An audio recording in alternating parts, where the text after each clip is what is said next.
The morning sun brushed Willow Creek with a tender glow, kissing the leaves in emerald and gold as Daniel stood on his porch, a steaming mug of dark roast warming his hands. He inhaled the crisp air laced with petunias and fresh grass, savoring this quiet ritual before the day stirred. His gaze drifted over his small, lovingly tended garden. Sparrows chirped from the ancient oak shading his modest home, a soothing counterpoint to the neighborhood's distant hum. This close-knit community was his haven, where neighbors swapped produce and smiled genuinely, a balm for Daniel, director of the Consumer Protection Bureau, a man devoted to fairness and shielding the vulnerable. He cherished the quirky presence of Karen next door, a whirlwind of clashing fabrics, oversized jewelry, and a voice that could crack glass at 50 paces. Beneath her theatrical chaos, he'd always sensed kindness, recalling how, when Sarah was hospitalized, Karen, in a loud floral dress and towering beehive, cared for Emily all day, leaving her chocolate-smeared and happy. Lately, though, Karen had shifted. Her chats over the fence clipped, her laughter strained. But this morning, those thoughts vanished as Daniel stepped off the porch to water his rose bushes, freezing mid-stride, eyes wide with disbelief and rising fury. His tranquil yard was gone, replaced by a garish flea market. Shabby stalls of mismatched junk crammed every inch, bright banners screaming authentic cosmetics, unbelievable prices. Flapping wildly, the air throbbed with hawkers, yells, and tinny pop music, thick with cloying perfume and a chemical tang. His coffee slipped, scalding his hand, a minor sting lost in the surreal chaos. Fury sharpened as Karen's name echoed in his mind. He strode forward, scanning for her amid the bargain-hungry throng. She stood out, a flamboyant ringmaster on a rickety platform, her dress a riot of color, her fruit-and-feather hat defying physics, her voice booming through a crackling mic. Step right up. Designer perfumes at prices you won't believe. Daniel's instincts kicked in. Before confronting her, he veered to a stall overflowing with high-end cosmetics, a nervous teen behind it chewing gum, avoiding his gaze. "Good morning," she chirped, her forced cheer brittle. "Best prices in town." He lifted a Chanel No. 5 bottle, the font off, glass cheap, liquid oily. His professional eye clocked the counterfeit instantly. "Is this authentic?" he asked, eyebrow raised. Her smile faltered. "Of course, imported, top quality." "From where?"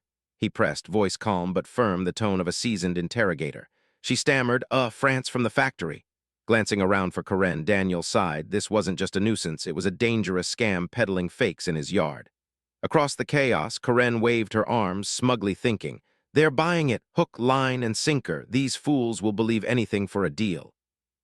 Daniel's anger surged. He cut through the crowd, their eyes curious and wary, calling, "Karen, what in God's name is this?" Her performance hitched, surprise flashing before narrowing into annoyance, her fake smile as flimsy as her wares. "Daniel, darling, here to shop, special neighbor discount." "This is my yard," he snapped. "Who gave you permission?" She waved dismissively. "Oh, details. I rented it, perfectly legal, buy or don't, but don't disrupt my business." "Rented from whom?"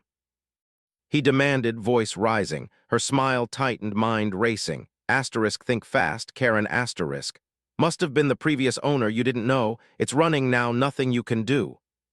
The audacity floored him, but he held steady, sensing the crowd's shift from excitement to unease. Karen's breezy dismissal, claiming she'd rented his yard from some phantom previous owner, hung in the air, her smugness grating as Daniel stood amid the flea market chaos sprawled across his once peaceful lawn. He took a steadying breath, voice dropping low. "Do you have a business license for this, Karen?" She froze, mid-rearranging sticky lipsticks, her eyes narrowing as she leaned in, hissing. "Who are you to ask? Buy something or scram? Stop sabotaging me." He ignored her, picking up a jar of Miracle Anti-Aging Cream, its label a mess of typos and nonsense. "Inspected, certified safe," he pressed. Her laugh erupted, shrill and grating. "Certifications. Honey, I've got VIP customers galore. What matters is they're cheap and good." She waved him off, but Daniel caught the crowd's shift, unease rippling through as a woman frowned at the same jar. A man sniffed a perfume and winced. Whispers spread. "Is this real? Seems too good." Seizing the moment, he raised his voice. "No inspections, no certifications. How do you know these aren't harmful? What about people's health, Karen?" A hush fell, customers paling, some edging back. Her face flushed crimson, laughter turning desperate. "What ruined my business? Do you know who I am?" Just then, two hulking men, tattooed arms like battering rams, flanked her, their presence a silent threat. One shifted uneasily, thinking, "This wasn't the gig I signed for. Who's this guy?" Daniel met their stares, unflinching, a calm settling over him, professional purpose overriding outrage. "What if someone found out you're selling counterfeits, dangerous ones?" he said evenly. Karen's brittle laugh cracked. "You think you can shut me down? Who do you think you are, some hero?" Panic swirled in her eyes as she jabbed a finger at him. "Go home, you're embarrassing yourself." The tension peaked, the crowd holding its breath as Daniel reached into his wallet, pulling a sleek silver-edged card. With a deliberate flick, he flashed it, light catching the embossed lettering, ensuring Karen and all saw it clear. "You asked who I am," he said, stepping closer, voice dropping to a resonant command. "Here, your answer. I'm Daniel, director of the Consumer Protection Bureau, and you're in deep trouble." The impact hit like a thunderclap. A collective gasp swept through. Karen's facade shattered, color draining, leaving her makeup clownish, her mic amplifying a trembling. "You're what?" The goons swapped nervous glances, bravado fatting. Daniel didn't pause, phone already out. "I'm calling the Market Inspection Unit and Economic Police. Commercial fraud at Willow Creek, my address. Priority response, hazardous counterfeits, uncooperative suspect." Chaos erupted. Customers, realizing the scam, demanded refunds, hurling fake perfumes and creams to the ground, glass shattering, a noxious chemical cloud rising. The goons melted into the throng, abandoning Karen, who shrank on her platform, muttering, "No, this can't be. A misunderstanding." She grabbed for Daniel's arm. "Please, we're neighbors, we can talk." But he sidestepped, cold. "We'll talk at the station." Sirens wailed within minutes, police and inspectors swarming in, lights strobing as the crowd parted. A stern-faced inspector grabbed a lipstick, lead levels 5 times legal, declaring, "This is poison." A woman dropped hers, gasping, "I've used it for weeks." Another recoiled from perfume, industrial alcohol, blindness risk. Pandemonium reigned. Karen stammered, "I didn't know, just a seller."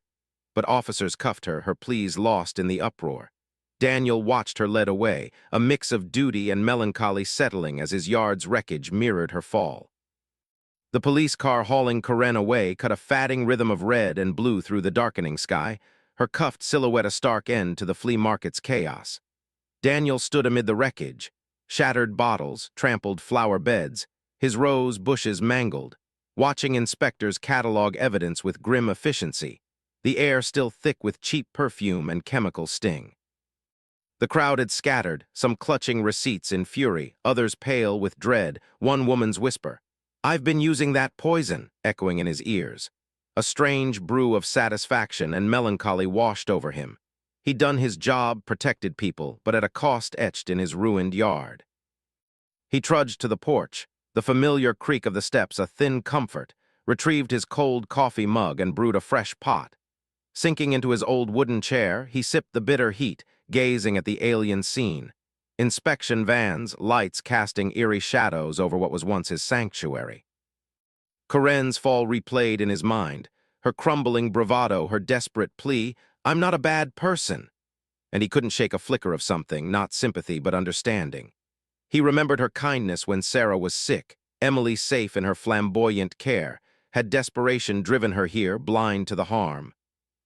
The cricket's tentative return broke his reverie, a faint normalcy creeping back to Willow Creek.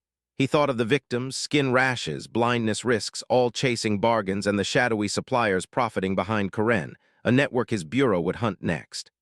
A wry smile tugged his lips as he pictured her in a cell, her loud excuses flopping before stone-faced cops. "Next time, Karen," he murmured, "get a permit and not in my yard." The night stretched on, inspectors wrapping up, leaving his lawn a crime scene of debris. He drained his coffee, duty fulfilled, but the peace felt hollow. His gardens lost a quiet ache beside the public win. Days later, the neighborhood buzzed. Karen's arrest splashed across local news. "Flea market fraud bust," her garish hat a mocking footnote. Willow Creek's tight-knit fabric frayed, then rewove, neighbors swapping tailies over fences, some nodding Daniel's way with newfound respect. He filed a report with the Bureau, detailing the counterfeits, dangers, lead-laced creams, toxic perfumes, triggering a wider probe into the supply chain. The case grew, but his yard stayed a scar, grass patchy, roses gone. One morning, Emily bounded out, now a teen eyeing the mess. "Dad, it's like a war zone. Karen really lost it, huh?" He nodded. "She did, but so did my garden." She grinned. "We'll fix it better than before," her optimism a spark he clung to. Weeks on, a letter slipped under his door. No stamp, just Karen's looping scrawl. Daniel, I'm sorry, I needed cash, didn't think it'd hurt anyone. Forgive me. He stared at it, torn, her past kindness clashing with her reckless scam, then tucked it away unanswered. Forgiveness wasn't his to give, not yet. The Bureau's investigation widened, raids hitting warehouses, suppliers nabbed, but Daniel's focus drifted home. Replanting loomed, a chance to reclaim his haven. Emily dragged him to the nursery, picking petunias and rose starts. As they dug into the battered soil, neighbors pitched in, seeds, tools, a shared resolve to heal what Corinne's chaos broke. Willow Creek steadied, its rhythm returning, and Daniel saw the lesson clear. Discernment mattered, cheap deals could cost dear, and community, bruised but enduring, held stronger than any fraud's fleeting gain. The nursery trip with Emily marked a turning point. Her arms full of petunias and rose starts, her chatter about colors and layouts pulling Daniel from the shadow of Corinne's mess. They knelt in the battered yard, soil clinging to their hands, replanting what chaos had stolen, and neighbors trickled over. Mrs. Larson with spare seedlings, old Tom with a shovel, wordless nods and shared labor stitching Willow Creek back together. The news had settled, Corinne's arrest a fatting headline, the Bureau's raids rippling outward, nabbing suppliers peddling toxic fakes. But Daniel's world shrank to this, roots sinking into earth, a quiet reclaiming of his sanctuary. Emily's grin as she patted dirt around a rose bush mirrored Sarah's old spark, and he felt the ache of loss soften, not gone, but bearable. Better than before, she'd promised, and it was starting to feel true. Corinne's letter lingered in a drawer, its plea, "I'm sorry, forgive me," unanswered. He'd see her flamboyant shadow in memory, delivering Emily safe through crisis, yet her scam's wreckage dulled that warmth. Forgiveness hovered out of reach, a choice for later. The garden bloomed slow, green shoots piercing the scars, sparrows reclaiming their oak perch, and Willow Creek's rhythm steadied. Neighbors swapped produce again, smiles genuine, though some now asked, "How'd you spot her fakes so fast?" He'd shrug, "It's the job," but the respect in their eyes stuck. He wasn't just the quiet guy with the coffee mug anymore. The Bureau case swelled, warehouses emptied, counterfeit rings cracked, headlines crediting local directors' instincts. Yet Daniel cared more for the yard's revival. Each petal unfurling felt like a win bigger than any arrest. One dusk, Emily sat beside him on the porch, sipping lemonade, eyeing the new beds. "Corinne's gone quiet, think she's learned." He sipped his coffee, maybe, jail's a loud teacher. She laughed, then sobered. "You miss her old self, don't you?" He nodded slow. "The good parts, yeah, she wasn't always this." The crickets sang, and he let the thought settle. Corinne's desperation had twisted her, but it didn't erase her once big heart. Months later, a crisp morning brought a knock, Mrs. Larson, basket of zucchini in hand. "Heard Corinne's out on bail, keeping low. Folks say she's selling legit crafts now. Guess she's scared straight." Daniel took the gift, musing, "Hope it sticks better than poisoning people." The garden thrived, roses bold, petunias a riot of color, and Willow Creek leaned into its roots. A block party sprouted, tables groaning with homegrown bounty, kids darting around new flower beds, laughter drowning out memory of sirens. Daniel manned the grill, apron dusted with ash, fielding nods and thanks. "You saved us from her junk," and he'd smile, "Just glad it's over." The Bureau sent a commendation, framed on his desk, but the real prize was here. Emily tossing a ball with Tom's grandkids, the oak's shade cooling a healed yard. Corinne's shadow faded, her craft's rumor held no more fakes, and Daniel felt the scales balance. He'd guarded the vulnerable, as always, but also guarded this, community, trust, a patch of earth worth fighting for. One night he pulled her letter out, tracing her scrawl. "Forgive her." He muttered, then set it aside. Maybe someday, when the roses bloomed full. For now, he stepped onto the porch, coffee warm, the sun kissing leaves in emerald and gold again. Willow Creek breathed easy, its lesson sharp. Discernment saved, neighborliness endured, and integrity, like those roots, outlasted any quick scam's hollow shine. The block party's glow lingered into fall. Willow Creek's reclaimed rhythm pulsing through crisp air as Daniel raked leaves. The rose bushes now a vibrant wall of red and pink against his porch. Emily dashed out with a pumpkin, carving plans spilling from her, and he marveled at how the yard, once a chaotic scar, had knit itself back into something stronger, neighbors' hands as much a part of it as his own. Corinne's name surfaced less. Mrs. Larson's update held. She was out on bail, peddling handmade crafts at a legit market downtown, her flamboyance muted, her lesson hard-earned. Daniel nodded at the news, a flicker of relief cutting through the old sting. Maybe she'd found a path that didn't poison anyone. The Bureau's case closed with a bang. Suppliers jailed, counterfeit streams dried up, his name in memos as the spark. But he shrugged off the praise, eyes on the garden's quiet triumph. Each bloom felt like a rebuke to Corinne's garish stalls, a proof of what lasted. One evening, Emily plopped beside him, her knife slicing pumpkin guts.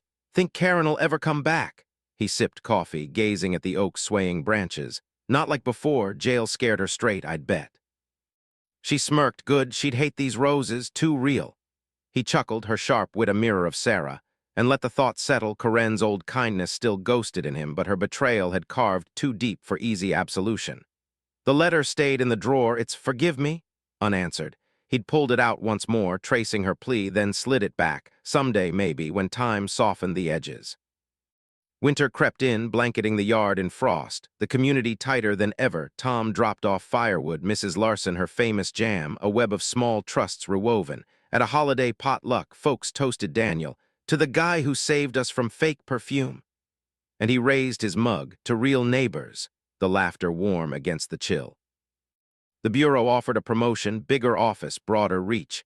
But he declined, content with Willow Creek's scale. The fight mattered most here, where he could see the faces he protected.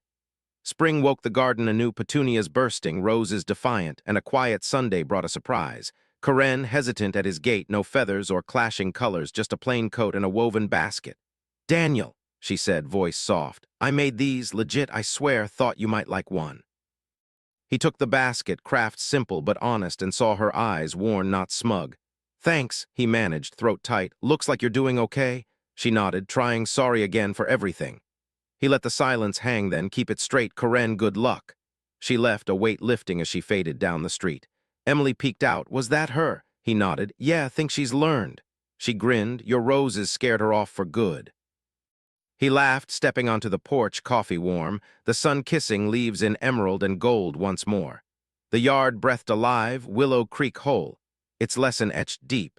Discernment caught the fakes, community held through the storm, and integrity rooted stronger than any scam could uproot. Corinne's chaos had tested it, but this, neighbors, soil, trust, endured. He glanced at the oak, the sparrows song a gentle thread, and knew his grandfather's truth rang here too. What's real lasts, quiet and steady, outshining the loudest frauds in the end.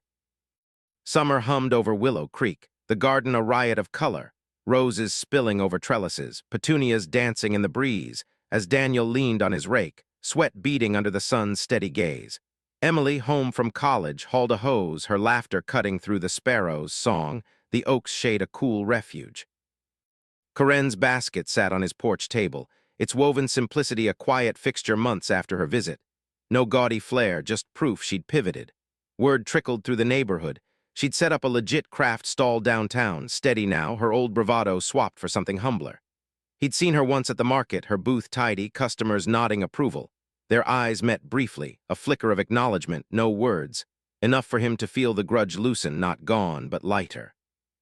The Bureau buzz kept him busy, new cases, fresh scams, but Willow Creek anchored him. Neighbors leaned into the piece, the block party a yearly rite now, his grill a smoky centerpiece. One dusk, Tom ambled over, beer in hand. "Heard Corinne's stall's doing well, guess your bust flipped her life around." Daniel shrugged. "Hope so, better crafts than poison." Tom chuckled. "You fixed more than your yard, huh?" A truth Daniel felt in the soil under his nails, the community's easy rhythm. Emily, watering the roses, piped up. "She's scared of you now, Dad. Thinks you'll raid her again." He grinned. "Only if she starts selling Chanel potholders." The laugh settled him, Corinne's chaos a fatting scar, the garden's bloom a louder story. Fall brought a crisp edge, leaves piling gold, and a letter arrived, official, from the county. They'd named a small grant after him, Daniel's Watch, funding local fraud prevention, his bust of Corinne's market the spark. He framed it beside the Bureau commendation, a wry pride tugging. His yard's ruin had rippled outward, guarding more than just Willow Creek. At the ceremony, neighbors clapped him on the back, Mrs. Larson beaming. "You're our hero even if you hate the fuss." He ducked his head, muttering, "Just did the job," but the warmth stuck. Corinne showed up late, lingering at the edge, her coat plain, a woven scarf her own make. She caught his eye, offered a small nod, gratitude maybe, then slipped away. Emily nudged him. "She's different. Your roses won her over." He smirked. "Or the handcuffs did." Winter blanketed the yard again, frost glazing the roses' last stand, and Daniel found her letter in the drawer. "It's forgive me?" Softer now, he penned a reply short. Glad you're straight, keep it that way, and mailed it, a quiet close to a loud chapter. Spring unfurled, the garden exploding anew, and Corinne's stall won a craft fair ribbon, legit local news said. She sent a photo, her smile tentative, no feathers in sight. He pinned it by the deed, a nod to redemption, hers and maybe his own. One sunrise, coffee steaming, he watched the light kiss the leaves, emerald, gold, alive. Emily joined him. Think she'll ever crash our yard again? He shook his head. Nah, she's learned her spot. The crickets hummed, the oak stood tall, and Willow Creek breathed its truth. Discernment caught the fakes, community healed the breaks, and integrity rooted deep. Corinne's flood had tested it. But this sanctuary, rebuilt by hands and trust, outlasted her wildest schemes, a legacy steady as the soil beneath his feet. The craft fair ribbon on Corinne's photo gleamed faintly beside Roosevelt's deed as summer deepened in Willow Creek. The garden a testament to resilience. Roses climbing higher, petunias spilling over edges, the oak's shade thicker now. Daniel sipped coffee on the porch, the mug's warmth steadying him as Emily, home for break, sketched designs for a trellis, her voice bubbling about college life. Corinne's turnaround held, her downtown stall a fixture, crafts honest and growing, whispers of her old scam fatting into remember when tailies. He'd spotted her at the market again, her booth bustling, her nod to him sharper now, respect, not just guilt, and he tipped his cap back, a quiet truce settling in. The bureau hummed with new cases, but Daniel's heart stayed here. Willow Creek's pulse stronger post-chaos. Neighbors trust a living thing. Tom swung by one evening, hauling a crate of tomatoes. Corinne, asking about you, says she owes you more than that basket. Daniel shrugged. She's paid enough, staying legit's plenty, but the words lingered. Her debt wasn't his to tally anymore. Emily, pruning roses, grinned. She's terrified you'll cuff her again, calls you the watchdog now. He chuckled, better that than neighbor with the bad perfume. The jest masked a truth. Corinne's crash had reshaped them both, his yard scars forging a sharper edge to his calm.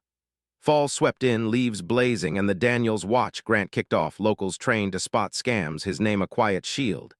At the launch, Mrs. Larson baked him a pie for keeping us safe, and he ducked the praise, but the pie stayed, its sweetness a balm.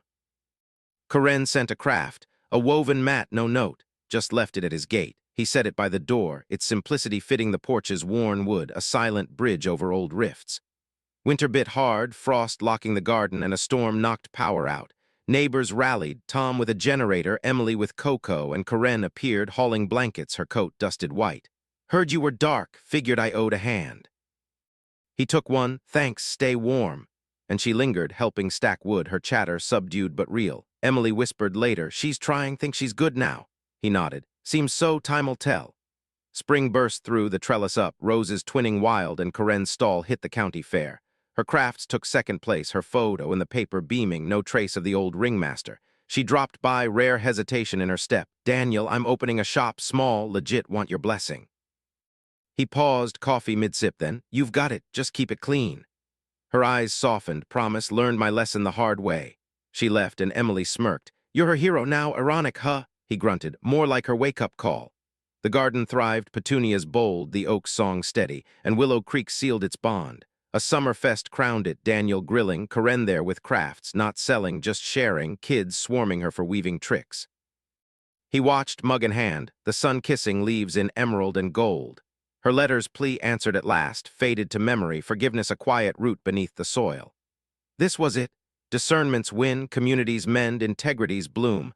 A legacy not of busts or bustles, but of a yard, a neighborhood, a trust that weathered fraud's storm and grew stronger, steady as the dawn breaking over his reclaimed peace. August draped Willow Creek in a golden haze, the garden at its peak. Roses cascading, petunias a vivid sprawl, the oak's branches heavy with summer's weight. As Daniel stood on the porch, coffee steaming, watching Emily string fairy lights for the fest. Corinne's shop opening loomed, a buzz rippling through the neighborhood, her woven mats and scarves now a local staple, her past scam a distant murmur.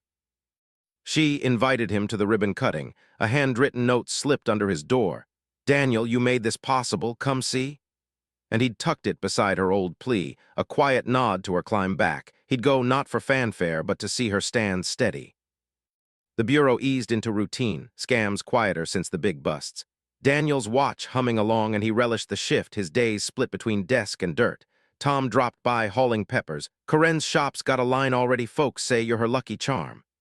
Daniel snorted, more like her warning shot, but the grin stuck. Her turnaround was real and he'd lit the fuse. Emily, twinning lights, teased, she's nomming a mat after you watchdog weave or something.